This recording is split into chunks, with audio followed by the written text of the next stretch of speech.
Hello, may kukwento pala ako sa inyo. Kita niyo yan? Ang kilay ko. Yan, no? Yan, no? Kita niyo yung kilay ko? Yan. Inahitan ako sa iMall. Inahitan ako doon. Like, sa pilitan talaga. Ano?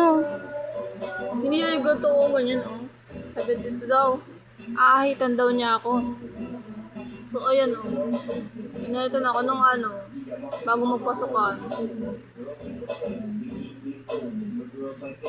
Ayos lang ba? Sabi nila ayos lang daw. Pero sabi ng brother ko, ang pangat daw.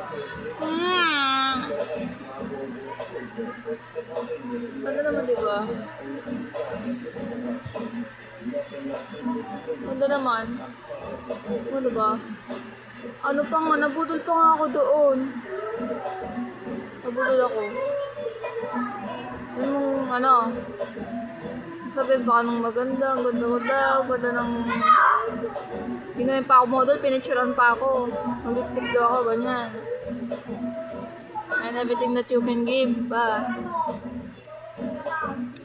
And then yun, napabili ako ng ng sabon. Sabon nila. Pati nung facial mask. So, ayan. It's me right now. I hate ang kilay.